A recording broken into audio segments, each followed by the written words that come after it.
der jo været en par forfatter på det her også. Og det er jo Doris Munch.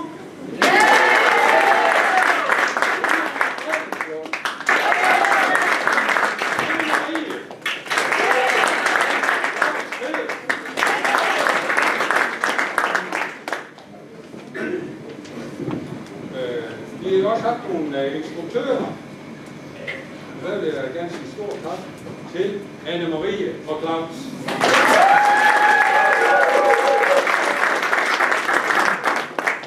De skal være lidt forskellige også. Så på klaver har vi Søren Stillemann.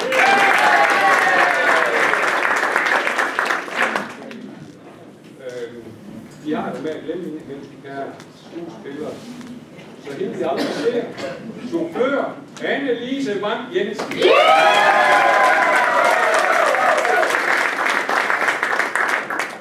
Og de skal også have lidt tøj på. Og det har Mette Brun sørget for. Så vil jeg også gerne sige tak til bestyrelsen for deres store arbejde. Og en stor tak til Heidi, Helle, Søren, Christoffer og René, som har været frivillige hjælp også.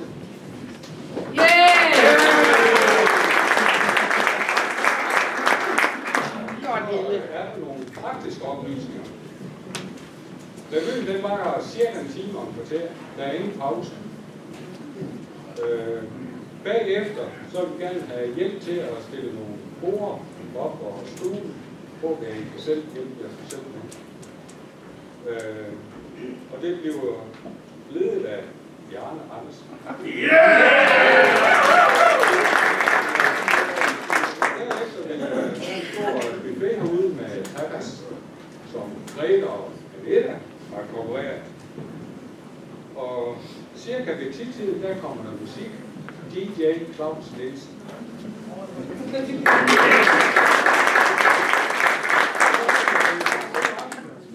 i hvert fald en fantastisk show, det er. God fornøjelse.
Nå, ja, goddag og velkommen til.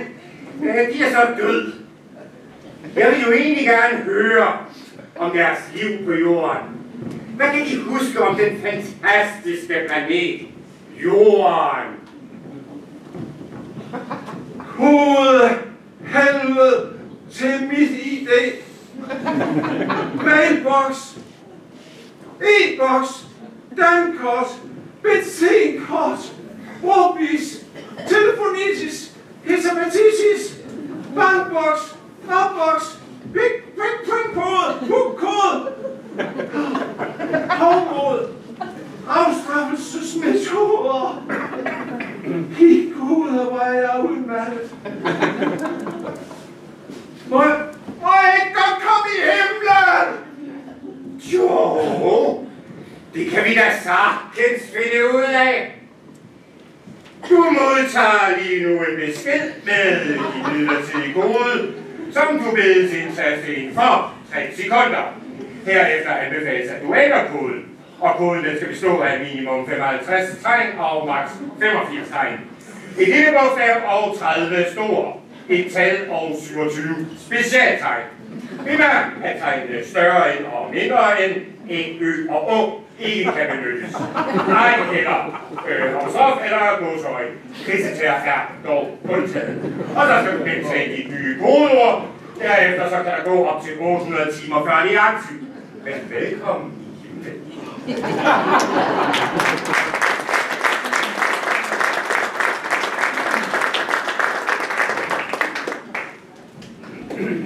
Satan!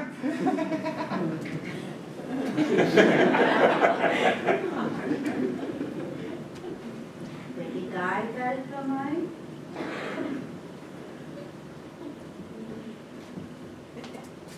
Ja, må jeg ikke godt bo hos dig i stedet for?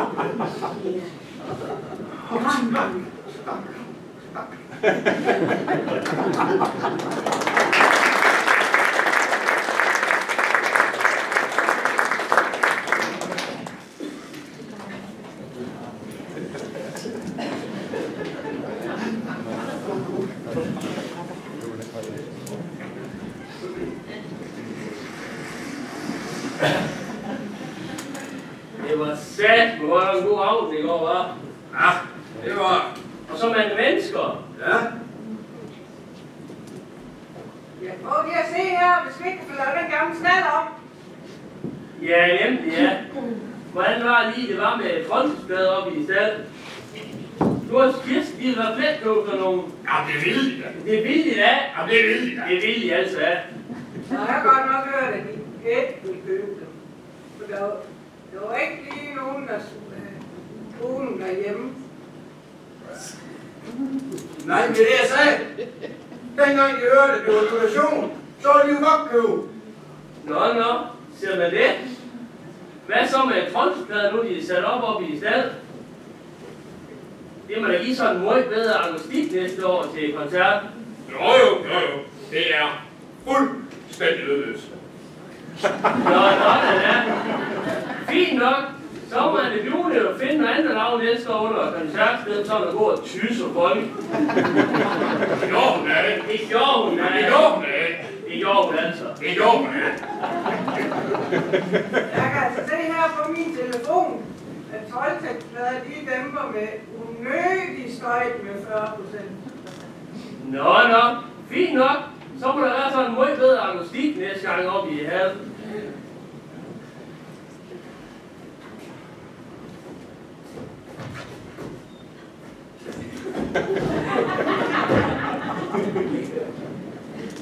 Hvad var det lige? Ja, det er jo Peter Post. Han blev udnævnt til dørmand og op til koncerten. Så nu har han gået rundt med en dør hele ugen. Hvordan var det lige, det var med at komme hjem derefter og koncert sidste år? Jeg kan læse her på min telefon, at der ønskes god bedring til Pia og Kjeld og Jane. Og ser du, de fleste folk, der lige skal hjem, så tager de på hus. Eller vi. Men, ja, du er ikke bare så faldet på galt sted. Men piger igen, de valgte at gå hjem. Og da de var næsten hjem, så begyndte de at spille bare ikke. Gjorde de det? Jo, det gjorde de. Og så begyndte hun at grine. Så var hun ved at falde. Så tog hun en bose. Det var helt ned med Nå, altså, er Bose helt ned med knæ? ja, helt ned. Og Kjeld, han var op. Og Pia, hun grinede. Og så faldt hun og forstudede båden. Og Kjeld, han røg med. Med hovedet lige ned i asken. Au for den da. Ja, så lå hun jo der, og Kjeld han lå bagved. Ja, så var der Jan, hun stod op i gavlværksvinduet, for hun havde hørt råb og skrig. Og Palle han kom også derhen og kiggede ud, og så udbrød han, knaller de. Og til Jan, hun sagde, Palle Bjerg, går du bare tilbage i seng.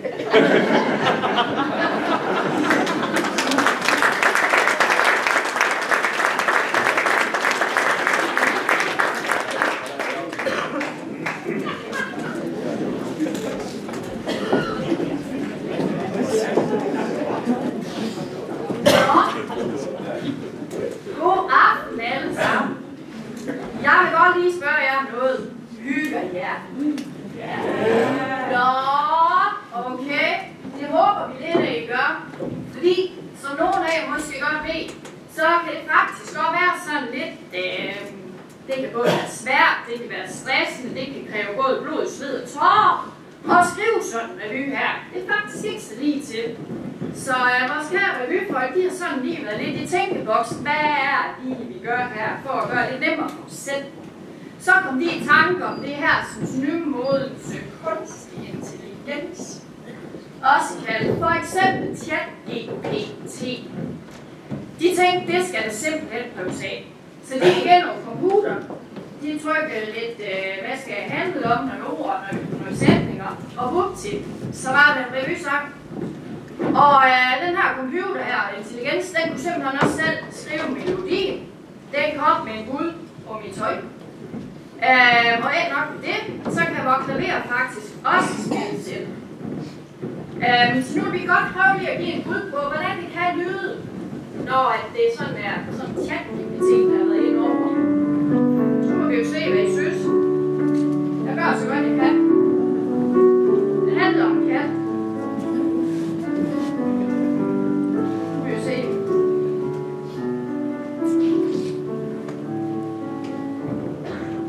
Der lå en kat på vejen ved Johan. En skæv og pjusket og død karavan. Bettina tænkte, nej, det er min. Så hun tog katten, skønt den gløgtede af bil.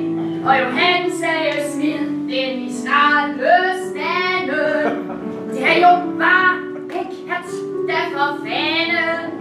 Men Bettina, hun tog til dyrlægen straks. Hun troede jo, at katten var hendes magus. Her har vi så lige en lille korrigering, bare lige så Bettina, hun er her. Den her kat, den hed jo faktisk Maui. Men det var nok alligevel lidt for meget at forlange af kunstig intelligens. Finder vel inde på Maui, så den har selv besluttet at kalde Max. Ja.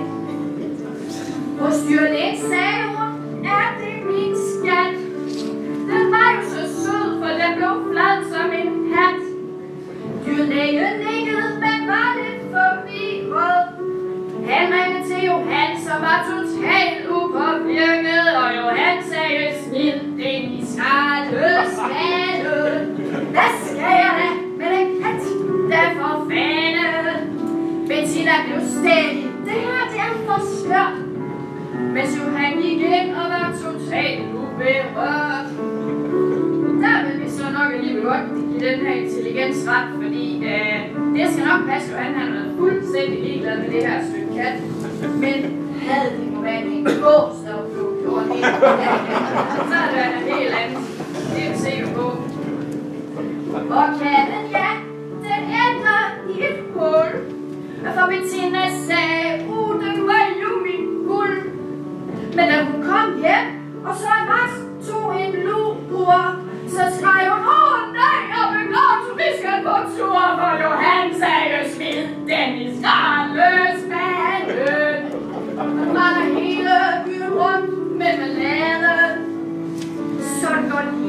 i Fjaltring en dag, hvor en kat bliver til revy, og folk så kan grine af. Ja, det var simpelthen Tjekkebiblioteks bud på en revysang. Og ikke nok med det, så har vi faktisk også sådan her undervejs indtil videre i hvert fald optaget jer publikum. Både ben og klap og det hele. Så vi kan faktisk ikke sige så meget andet end, hvem ved, hvad fremtiden bringer. Det kan være, at vi slet ikke behøver nogen af os. Så bare her på scenen, så vil jeg faktisk godt sige, nyd så længe det var.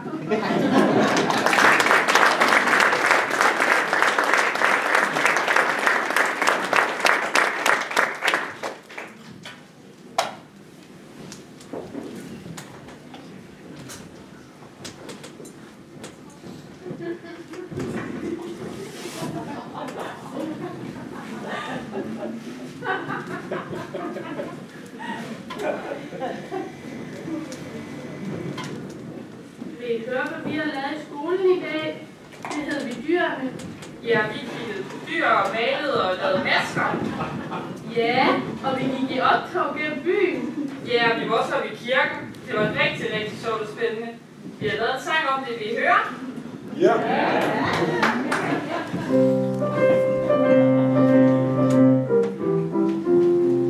Nu vil vi her fortælle om, hvad vi har lært i skolen. Og bierne og blomsterne, der vokser frem i solen. Sikke meget vi har lært, noget af det var rigtig svært.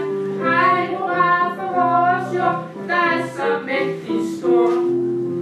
Og vi har lært, at vi skal passe rigtig godt på dyrene, og ikke smide skidt og skrald, som virker helt forstyrrende. Vi skal samle vores frø, bruge det til genbrugstøj. Hej, hurra for vores jord, der er så mægtig stor.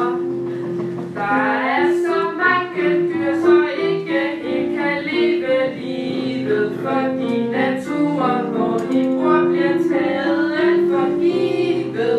Vores jord bliver ødelagt, fordi nogle mennesker de har sagt, at det ikke er så slemt og heller ikke nemt.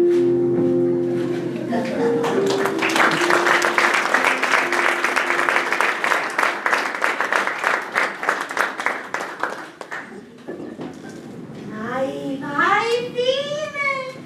Ja, det var spændende i hvert fald. Men sig mig engang, hvad er det for noget spændende, I har i gang i?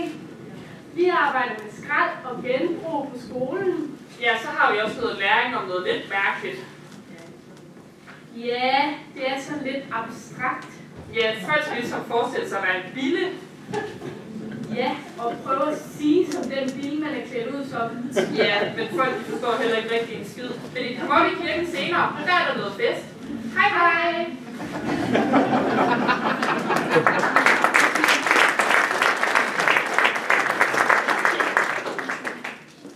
Sikker noget søde børn. Alle den gode ting, fordi du snakkede om Fjaltring. Det var en rigtig god idé, du fik. Vi skal til de sommerferie hertil. Alle er jo velkommen, siger de. Ja, og det siges jo også, at der sker en masse ting her i Fjaltring og Trans. Der bor mange forskellige typer jo. Der bor jo grisebønder, forfattere og alle mulige andre typer kunstnere. Jo, Bellemann. Det er kultur på allerhøjeste plan der. Det siges faktisk, at folk i Fjaltring er så glade for deres kirke og holder meget af at komme der. Så er der nogle gode kristne mennesker. Og så er det jo godt, at vi har valgt at lige slå vejen der forbi. Så kan vi få fred og ro og nyde vores frelser. Ja, plads til ro og fordybelse finder sig jo altid i en kirke. Så kan vi godt sidde stille på et stund. Og så kan vi se på børnene mine med den insektfest. Lad os gå til kirken, Maren.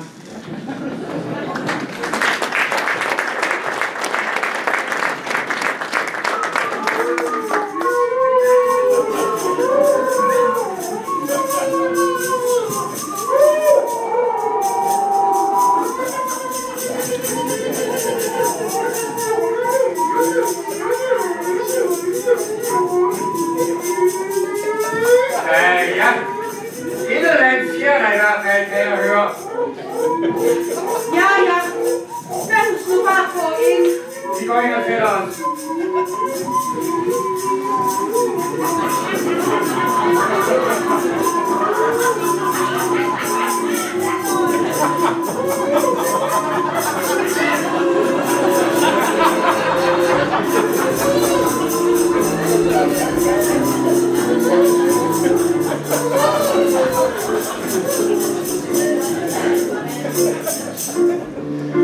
I skal ikke være redde, vi er gode mennesker. Vi gør ingen nogen træd. Kirken her er alles. I må gerne være med, sådan er det nemlig. Det er bare kærlighed til vort dyr på jorden.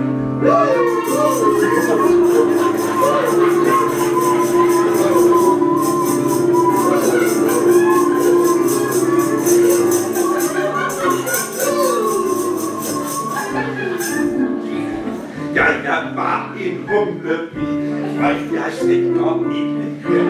Så kan nu roligt blive dyrene vi fejrer.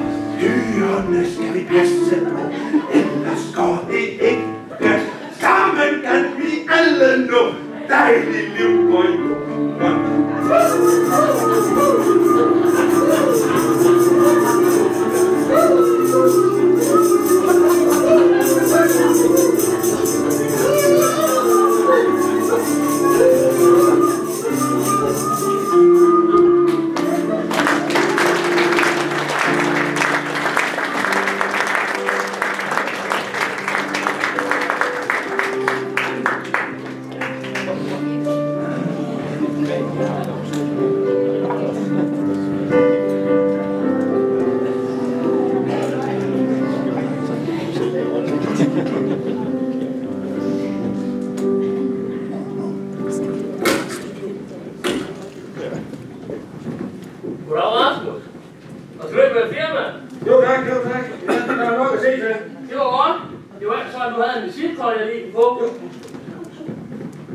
Hold op.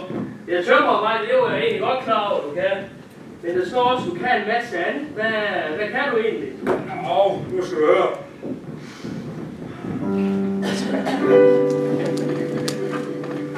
Alle kører over motorvej. På vej til Gødstrup med mig. Jeg kører over motorvej. Hvem er det bag, som pludselig skreg? Jeg kører over motorvej. Og med det råbte, nu er barn på vej. Jeg kører over motorvej. Hvor ringer 112, ligger bare 20 hej. Jeg holder over motorvej. De slipper kul bare med mig. Jeg giver barns hoved et lille drej. Og ud kommer pigen let som en leg. Da ambulance kører over motorvej. Og man og Mette er begge mig. Tilbage ved bil er kun lille jeg. Ambulancefolk satte op og ned op til dig.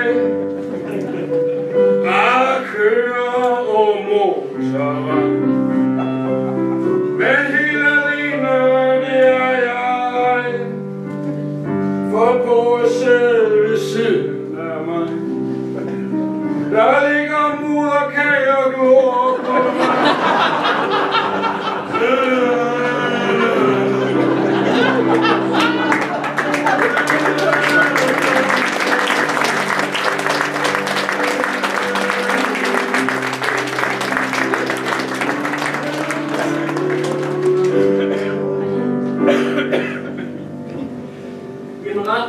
det er godt nok, hvad der står i dit visitkort. Du kan det godt lidt af hver. Så har du en fødsel i gang, så ring til Rasmus Bang.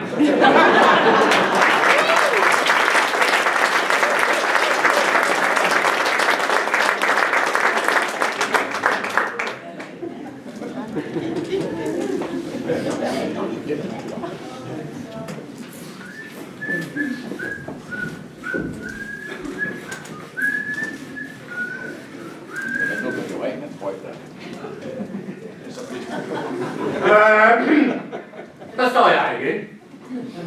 Sidste år på præcis samme tidspunkt, der stod jeg også. Bare med en sprøjte. Og en by, der stadig talte til mig. I ved godt, hvad der skete.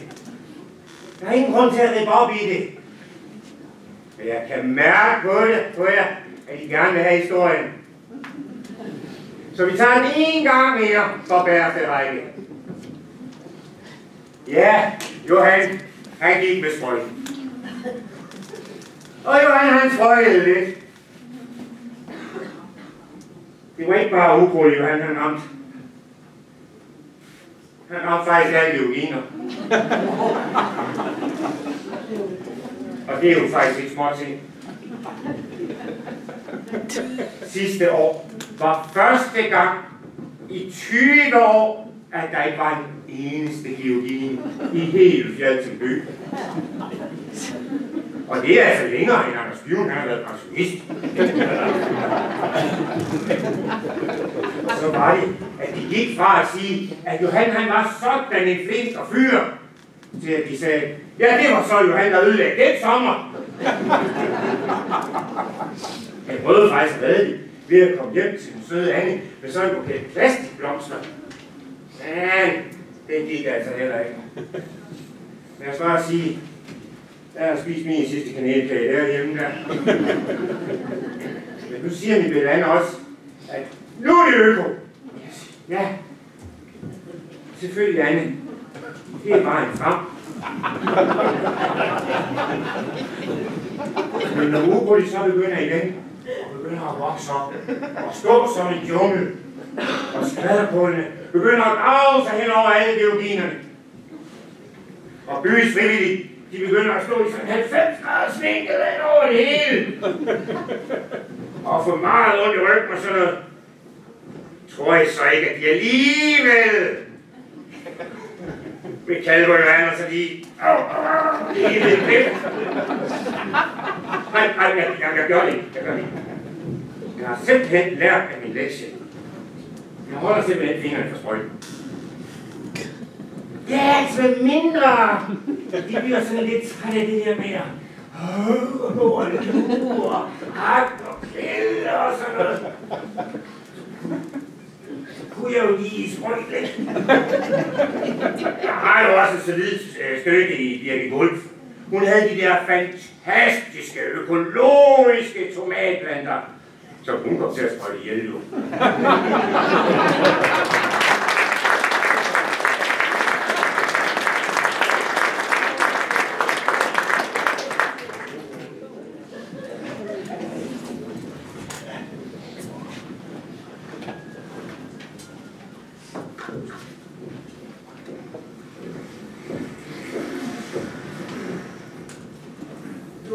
De her skruer, skal de bare ud?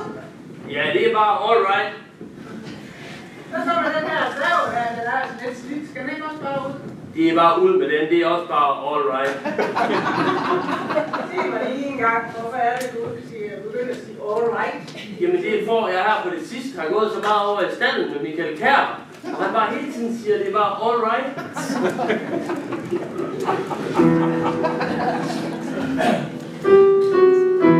Hvem er det, vi ser på Østermøllevej? Det er Michael Kjær på en ny galej. Michael, han er født i Nybe, på en anden. Der bor han ikke mere. Nu er han hovedstadsmand. Men vi ser ham tit i Fjaltring. I et træhus.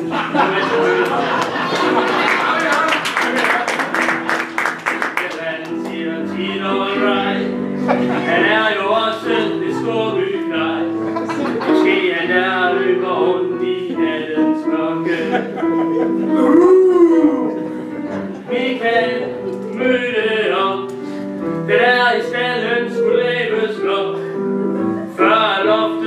skulle op, skulle loftet ned, men Mikkel sagde blot, ja, alright, arbejdet var hurtigt gjort, og Mikkel syntes, det var stort.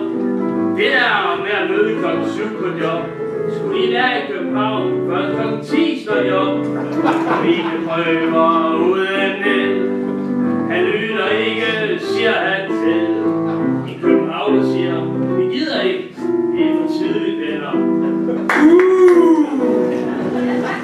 Han siger tit alright, han er jo også det storbyknej. Måske han er løber rundt i nattens mørke. Michael også kan sætte sofaen op hos købmand. Ja, og en dag hjemme i hans have. Han så på sin flagstang og tænkte, den må jeg lave. Men stangen knækkede, og Michael stod i lang tid indtil hjælp han modtog. Og folk de spurgte, om han skulle til læge. Men Michael sagde bare, det er alright. Michael siger tit alright. Er også det store bygnej. Måske han der løber rundt i nattens mørke. Det er lige det, godt. Det er alright.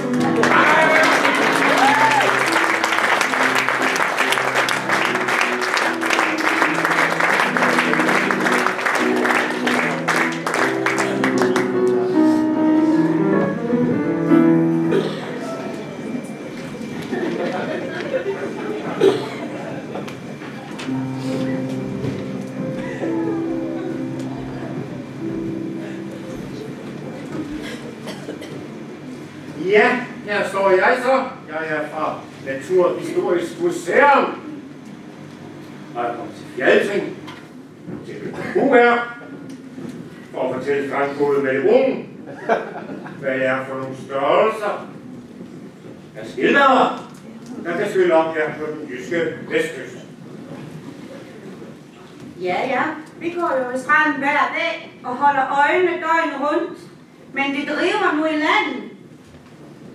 Ja, og det gør der vel. Det kan du tro.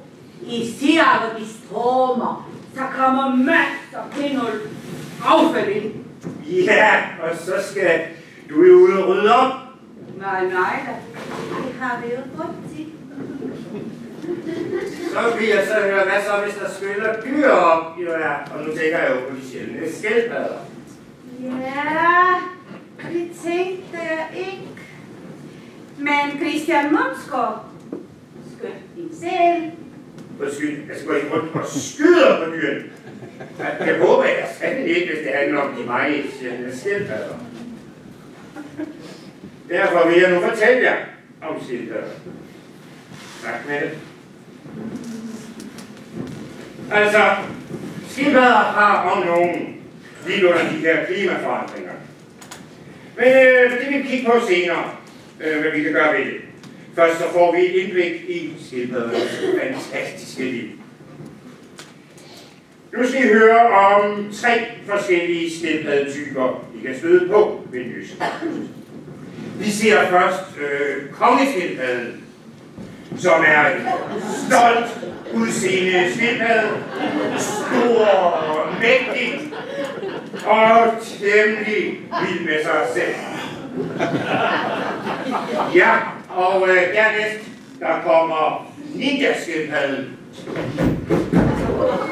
Ja, som er mest kendt for sin lidt springende gang og kendt for sit meget smukke grønne skjold.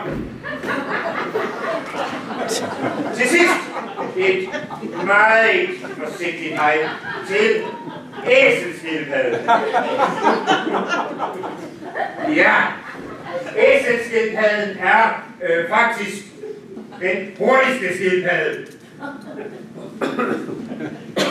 I vand. På land er den som lidt kluntet og fjollet og lidt tilbageholdet. Skildpadderne er faktisk et flokdyr og følger hinanden meget tæt. Både på land og i vand med deres lidt klunterede og langsomme gang. Lige undtagen af ninja-skildpadden, som er her og alle vejen. Skildpadder er altid klar til sjov og leg. Og det kan jo være svært, når de så er så forskellige. Det kan resultere i uvenskab, og flokken splittes.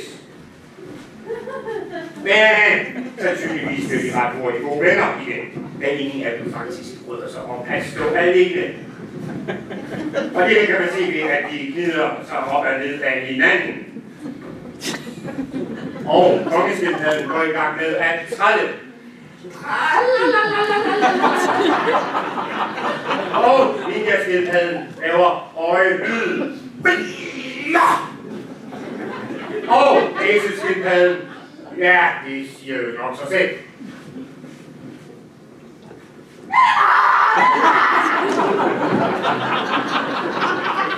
Skildpadderne er meget trofaste på. Når en skildpadde først har fundet en partner, er det vigtigt at få gjort kurs hinanden. Og det kan man se ved, at de bukker synkron. Og pusser deres skjold, og der kommer højt gravende knaldelyde.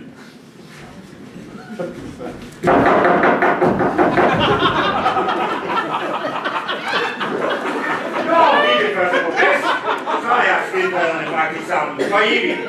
Dog er der nogle skildpadder, der finder en ny partner.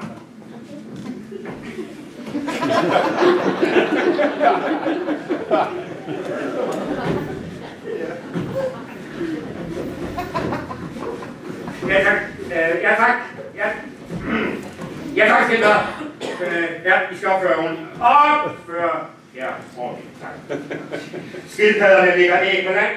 Om vinteren går de i liv, og er kendt for at ligge lang tid uden mad og vand. Dog skal de have med afføring i gang med. Og skildpadderne har 20 stjålet ideen fra pingvinerne med at udvikle et trick, hvor de kan lave en utrolig tryk med musklerne i deres numsehul. Og det er jo egentlig skide smart. Når de begynder at løfte bagdelen, og ud kommer der en tynd stråle, og de kan faktisk skyde 1,5 til 2 meter. Men for dem selv, så sørger det for, at der er en skildpadde.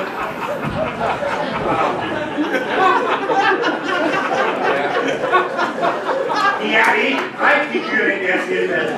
Derfor har vi også gjort meget for deres overlevelse. Man vil forsøge at få skildpadden til at øve i himmelsmål, så de bedre, eller så de kan brede sig ud i verden. Det har dog udviklet sig lidt uheldig retning, og skildpadderne kan, som vi kan se, nemlig totalt afbjerget en sommeraften. Og vi tænker, at enten så skal skildpadderne fæste klimaet og kulturen på jyske vestkysten. Eller ja, så udrydder de sig selv. Der kommer bølge!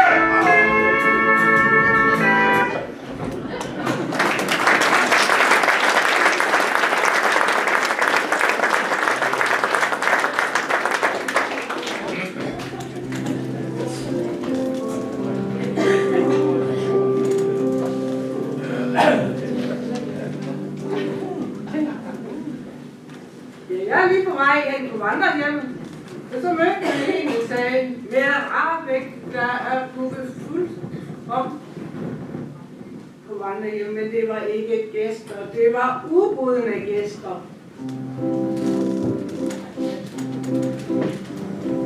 Vandrehjemmet lånte turister en seng. Der var noget, de glemte at tage med sig hjem. Det var kribler og krabler, ingen vil have. Lod turisterne blive, de kørte derfra. Cigaretter og whisky lod de ikke stå. Men tilbage var mækkelus, vi måtte få. De revner og sprænger hver eneste hul. Hvor fyldt med de bæster fra lofter til gulv. Jeg hører, hvor det var et fans desvær. At få bæsterne frem og få lukket dem nær. De læste og søgte og fandt så et hul. Det var fordi de kun tænker på noget lidt mørke og ro og nogle nøgne piger. De fandt, hvad der lurer i billige fantasier.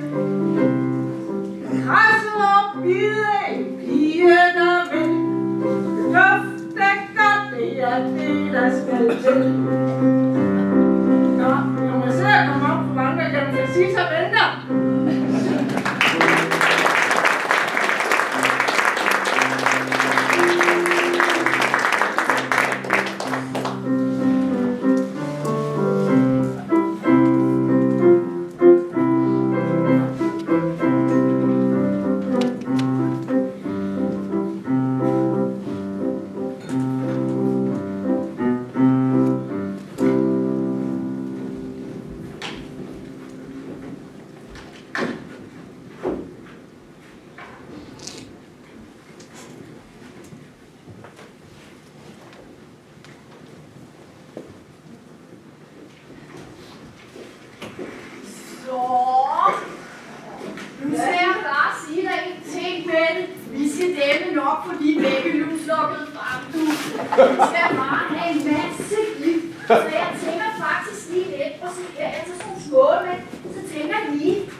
Kan du dufte det? Det er som en buffet fra næsen. Jeg sagde det jo.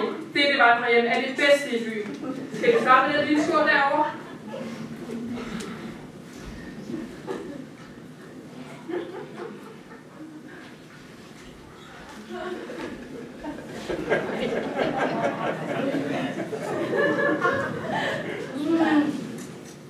Det smager lidt af karamelsovs med et hint af klorin.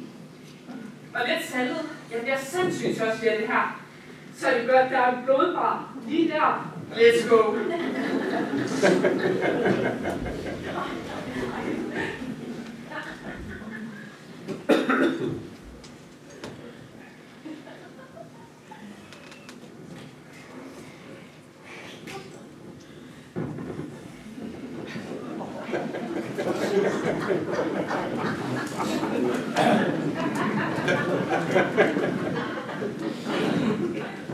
Skål.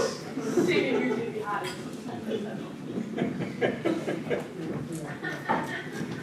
Skal vi prøve den anden? Lugter lidt af sæt. Og sved. Det er simpelthen ikke at risikere.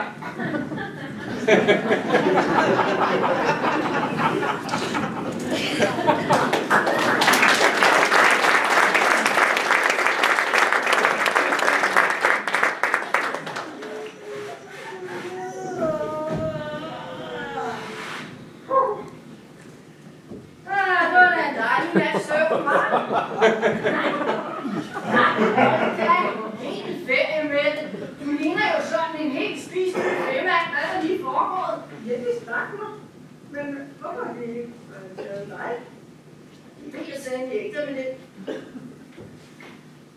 Kan det noget med lugten at gøre? Nå, godt, hvad siger? Det var godt nok ærgerligt for dig, hva'? Ja. Næste gang, så skal vi ikke være lokkemad. Lokkemad? Hvad mener du med det? Har vi været det? Ja, men altså, vi har da kaninerne. Det er jo slet den kanin der, må I lige se den? Den er faktisk ret sød. Den kunne egentlig godt måske lige... Den kunne faktisk godt lige gøre jobbet. Jeg tror det næste gang, du... Ja, så bliver vi heller ikke spist længe. Nej, du har fuldstændig ret. Jeg tror, det var det for i dag, så lad os håbe, at det har gavnet lidt. Ja. Nå, så er vi pakket sammen. Hvad sødt, hvad kunne du for noget?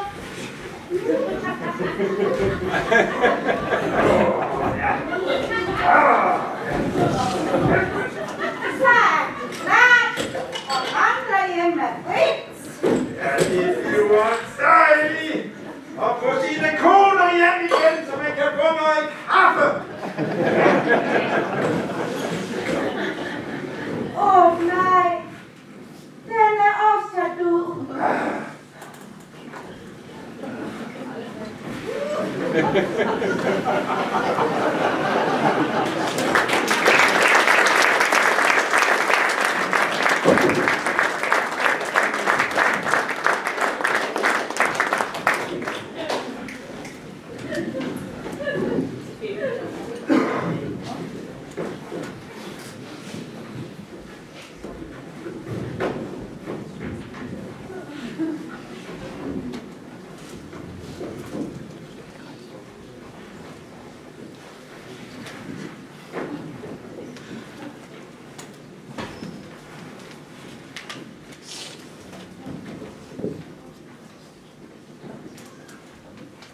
Mine damer og herrer, det er mig en ære at kunne stå her ved Ledvig Kommunes bedste badestrandhøftekue.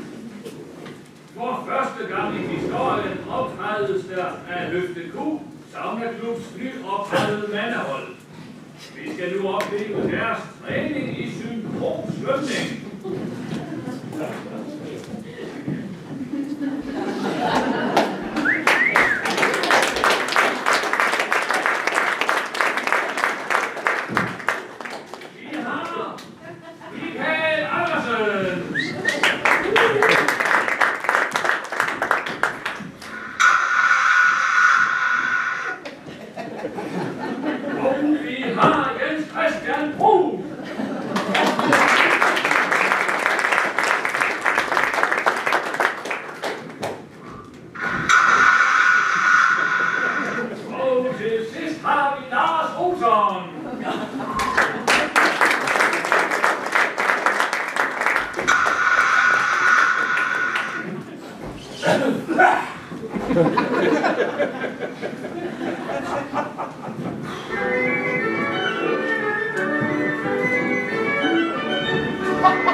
Goddag, René. Hov du. Her sidder du jo godt. Ja, jeg får jo en måned.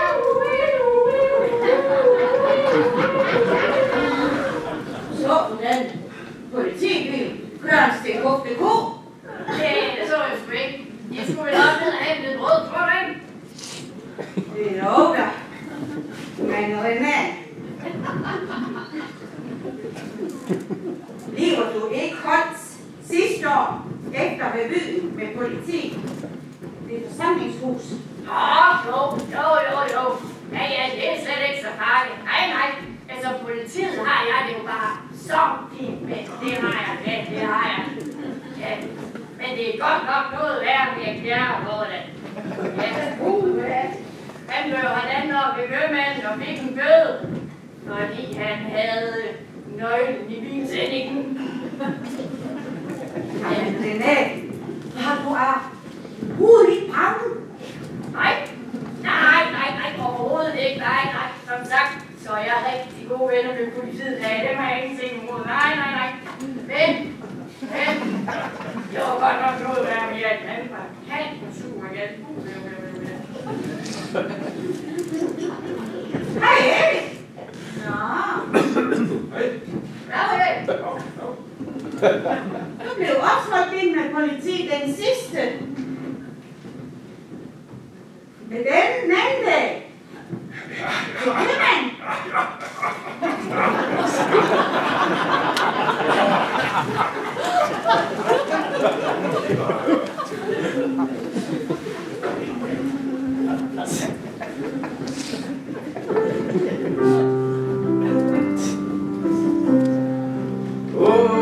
Jeg kom kørende op af Fjernbøvej. Rundstykker, det er køben. Holder gik ind. En motor gik i tomgang, og en nøgle sad i tænden ved gearstang. Og det så af betjent jo, da de kom forbi. Jeg så kom ud fra købmanden. Så stod de sgu opviftede med min øjne. Og betjenten, det er bedst. Alverdens paragraffer fik oplæst. De sagde, de ville give mig bøde. Politiet, de kørte, da bøden var sat. Det kostede mange penge, og jeg tænkte sådan nogle skvat. Jeg kørte bag dem på vej hjemad. Og jeg tænkte, de skulle dælme, vi har lov. At på maven, hvis de gjorde, og halsben og ondt i hår, der kunne også putte der hånd i min sav.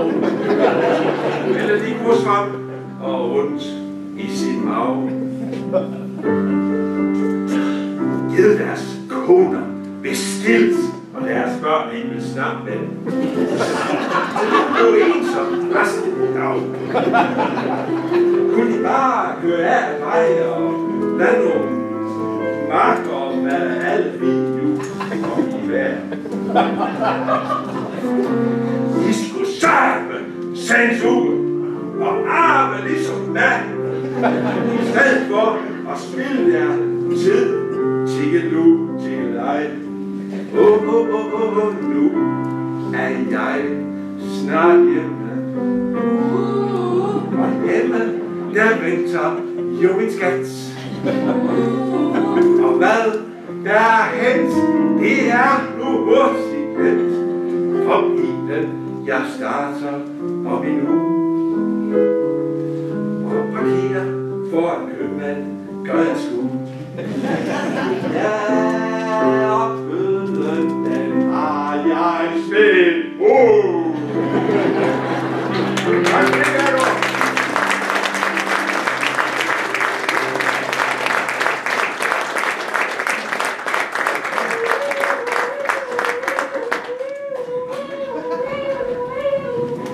Nu kommer politiet igen.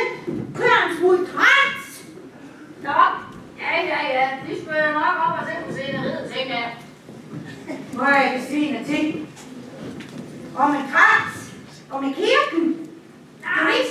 matematik. Nej, det er ikke noget med turister at gøre. Nej, du ved, at deroppe ved Rik og Frank, du ved, oppe på svineriet i Trans. Ja, jeg tænkte, at vi skal op og kigge på, hvor der bliver vindmølle, det gør jeg.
Han tøvs sig selv for. Han er selv for et sted. Det tøvs sig selv. Undskyld, det gør jeg ikke. Nu skal jeg nok stoppe. Nu skal jeg ikke. Det gør jeg så.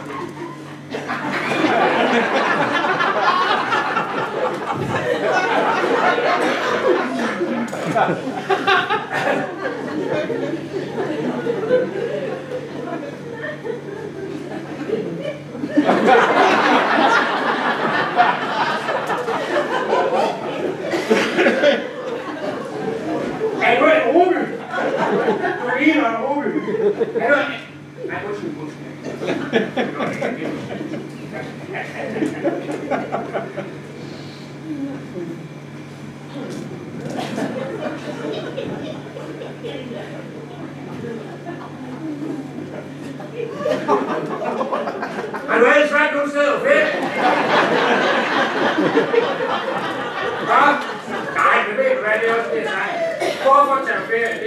specielt hjemme, det er altså, vi har både hav, og vi har høstet kugge og børnebørn. Men der er ikke kun det tage nogle steder, det er altså, det er fantastisk, det er. Undskyld.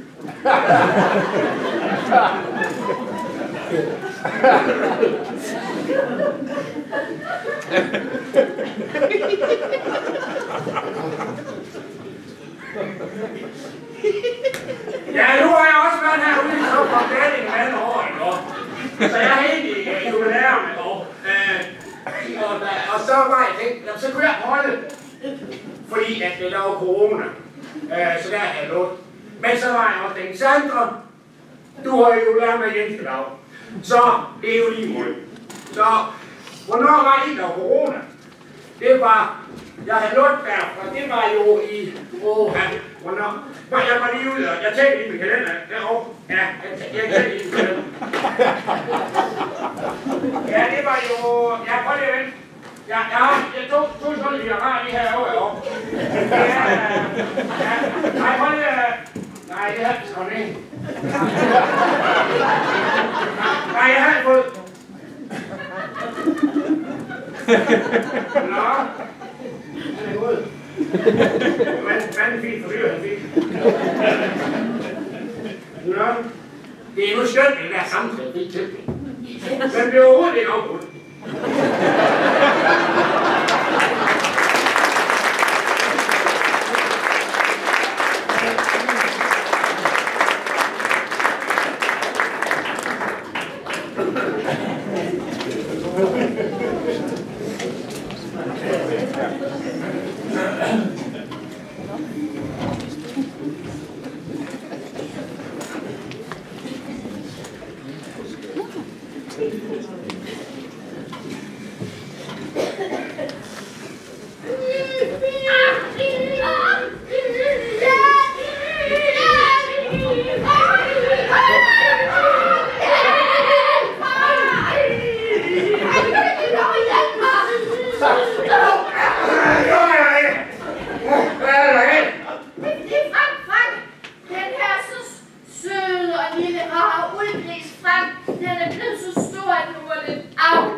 Rygge svirrer rundt i byen, og når de mølle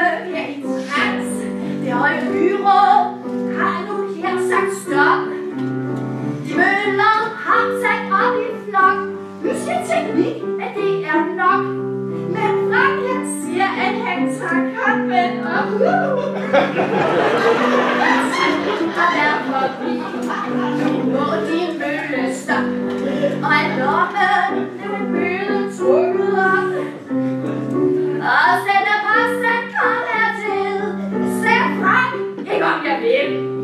Min mølle kommer ikke til at stå stille. Hvad end der sker, så skal I ikke komme her. For møllen bliver lige meget hvad I siger om politik. Ja, I kan bare komme an. Og Frank, han skal nok klare det. Han er jo min stærke mand. Frank.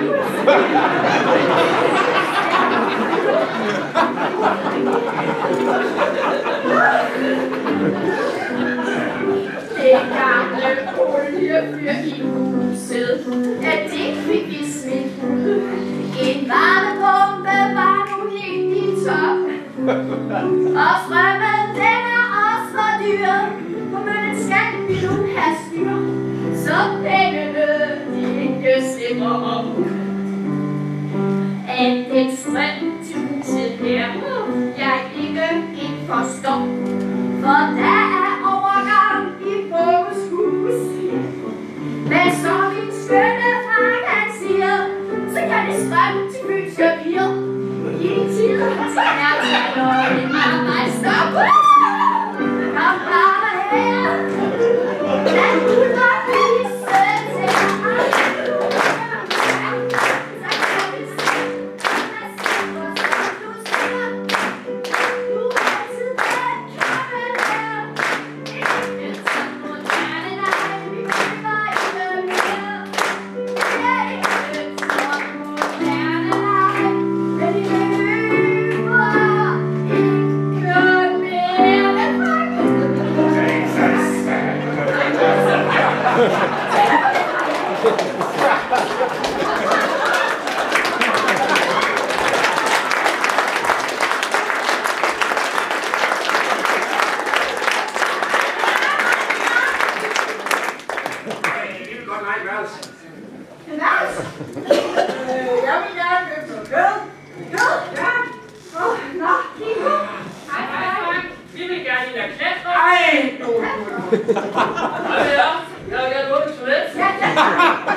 Frank, det